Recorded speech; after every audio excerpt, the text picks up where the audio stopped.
Hello again, and this video is about over-generalizing the ideas.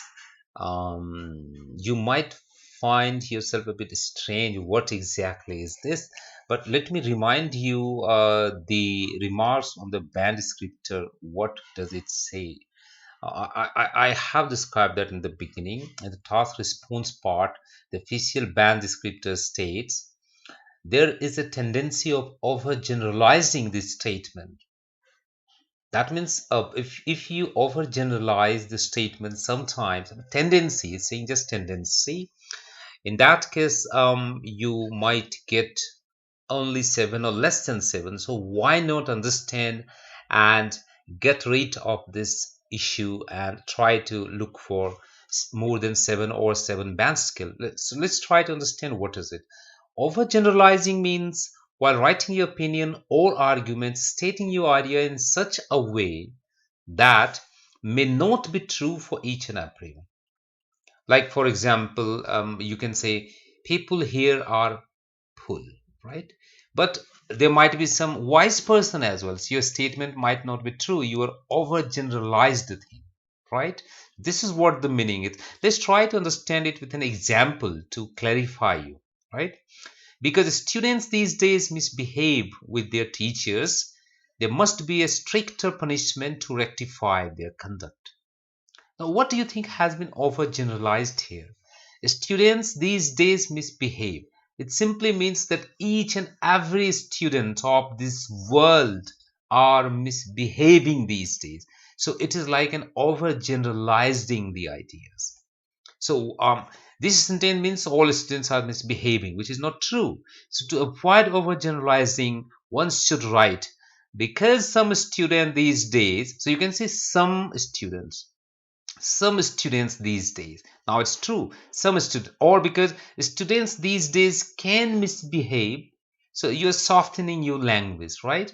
So it is not overgeneralizing, it is softening your language where perhaps there is a chance that it might not be true in some cases. Let's try to see some more example to help you understand further. It's very easy, but how can you get rid of it?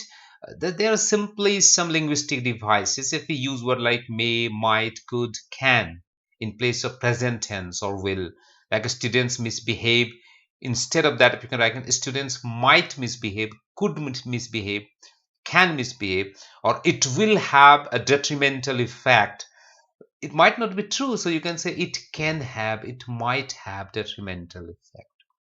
Because after all, you're giving your ideas and your ideas can be contradicted. The second device is frequency language. So always add something like usually, mostly, tend to, often, occasionally. That will help you soften your language.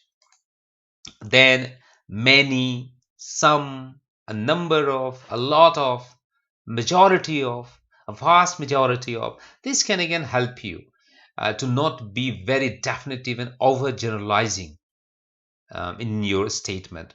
Let's see one more example. See, politicians are influenced by the media, which is a problem because it has a negative effect on social equality of a country. Now you can say politicians are influenced by the media. Now it is an overgeneralized statement. There might be some politicians who don't care for the media. So this statement is not correct. So how can we change it? Many politicians are influenced by the media, or a majority of politicians, or some politicians, or a number of politicians, a lot of politicians. But anyway, I'm not saying only politicians, means the all politician of the world, right? And then he's saying because it has a negative impact, that means it proves that it always have a negative impact. So we can say because it can have a negative effect, and instead of which is a problem, might not be a problem for many people. So which is often a problem, which can be a problem, which could be a problem.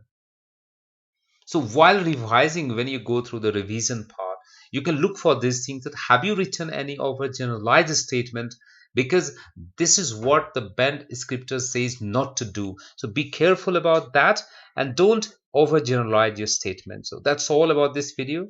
Thank you very much. See you very soon in the next video. Bye until then.